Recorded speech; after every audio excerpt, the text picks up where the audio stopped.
Hello everyone, I'm Ashley and welcome to my booktube channel. Today I am going to be going through 6 adult fantasy reads that I recommend. First book we have up is The Queen of the Tearlane by Erica Johnson, and this is about a princess, Kelsia. When she turns 19, she is supposed to ascend to the throne, but she has a lot of things working against her, including an evil sorceress. But what they don't know is that she has the Tearlane gem, which will give her a little bit of a leg up. So this is about her getting her throne, saving her people. It's a great trilogy. Everyone has a little bit of issues with how the final book ended, but the first 2 books are amazing. It's such a great trilogy. Even with the ending that's not the greatest, it is still so good. It's amazing world building, amazing magic. The atmosphere in this is just so cool and so fantastical. I absolutely love this one. Next, we have The Mask of Mirrors by M.A. Kennick. This is a little bit of a chunker, but it's worth it, I promise. This is about Ren, who is trying to con her way into a noble household so she can secure her future as well as her sister's future. But she gets tangled in a whole mess because someone is using nightmare magic against the noble houses and creating complete chaos. And this was such a good book. It's definitely a slower moving fantasy and it has a lot of political intrigue in it. So if you're not into that, this might not be the best book for you, but every single page, it was just so good. I picked this up on a whim. I thought the cover was really cool. Yeah, so it was a cover buy, but totally worth it. The magic in this, the idea that it's nightmare magic, is so awesome and intriguing to me. Anything that has to do with nightmares, I'm going to pick up because that's just so cool, and it really talks deep about the person whose nightmare it is. So I highly recommend this one. I still have to finish the rest of the series. They are a commitment, but totally worth it. Next, we have The Bone Season by Samantha Shannon. Anything by Samantha Shannon is just amazing, but I absolutely love the series. I've read the first 2. I still got to continue on. This is about Paige, who is a dreamwalker, which is it's an extremely rare type of clairvoyant for this world, and she is basically illegal just by existing. And so it's her hiding from the law, hiding her magic, and it gets into a much deeper plot with who really controls society and everything, and it's so interesting to read about and so entertaining. I highly recommend this one. I just remember reading it, absolutely loving every single second of it, wanting more, and Paige is just such a strong and cool character to read from. So everyone just go pick this one up. Next, we have this classic, A Darker Shade of Magic by V.E. Schwab. This trilogy, I think, is this one signed? Yeah, I got this one signed and personalized at BookCon the last time they held an in-person con. This has to do with portal magic. There are 4 Londons. Grey London, which has no magic. Red London, which there's a lot of magic. They're prospering with it. White London, which is a city that's slowly losing their magic. And then Black London, which no one talks about because they were overrun by magic.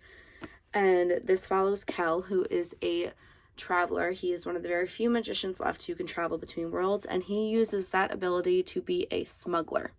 And in the process, he runs into Delilah Bard, who robs him, but then also helps save his life. And much deeper things happen with the plot that I'm not going to give away because you got to read it for yourself and find out. This is one of my favorite trilogies. I plan on rereading this year because I miss this world, all 4 of them. It's so intriguing how she has created 4 different Londons, and they're so different from each other, but it's the same city. And the characters in this, it's kind of like found family in my opinion because of Kel and Delilah. And it's just, everyone go read this. This is so good. It's one of my favorites. I actually need to recommend this book more to people.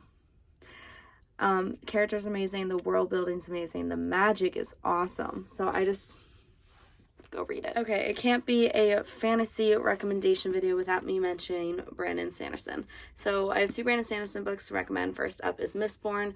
This is where I started with the Cosmere universe. So if you want to start the Cosmere, this is a great place to start. This is a trilogy, and this is a world where magic is based off of metals. It's called allomancy. So you can ingest a certain metal, and you will get a power based off that metal.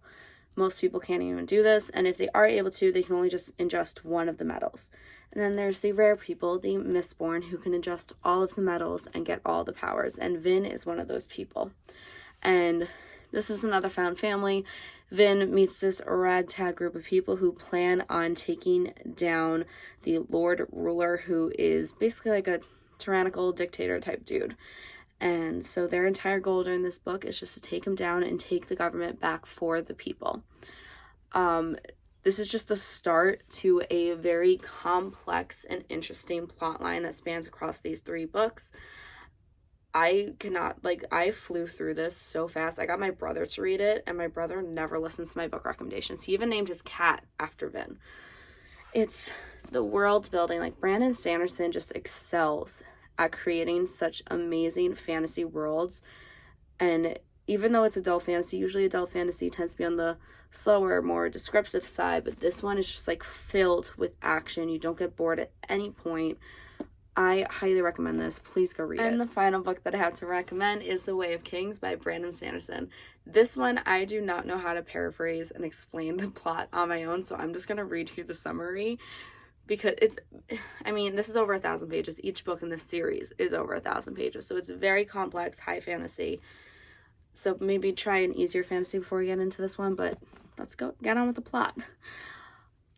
I long for the days before the last desolation, the age before the heralds abandoned us and the nights radiant turned against us, a time where there was still magic in the world and honor in the hearts of men. The world became ours, and yet we lost it. Victory proved to be the greatest test of all, or was that victory illusory? Did our enemies come to recognize that the harder they fought, the fiercer our resistance? Fire and hammer will forge steel into a weapon, but if you abandon your sword, it eventually rusts away. There are 4 whom we watch. The first is a surgeon forced to forsake healing to fight the most brutal war of our time. The second is an assassin, a murderer who weeps as he kills. The third is a liar, a young woman who wears a scholar's mantle over the heart of a thief. The last is the prince, a warlord whose eyes have opened to the ancient past as his thirst for battle wanes. So you follow a very big cast of characters in this, and each perspective puts so much into the plot. And the times in the series where they actually get together and meet up is some of my favorite parts. This is one of the few books that I actually tabbed and annotated a little bit. But there's also drawings in it. And it's just, I love this book. I actually have the 4th book I still have to read. But I highly recommend this book. Definitely read it. This is also part of the Cosmere. So maybe I'll do a video or look it up. A good way to read through the Cosmere, because it is a very large universe and very complex, and there's a lot of Easter eggs hidden everywhere in the books. So those are 6 adult fantasy books that I personally recommend and will continue to recommend. Come back for more, subscribe and like this video, and I will talk to you guys soon.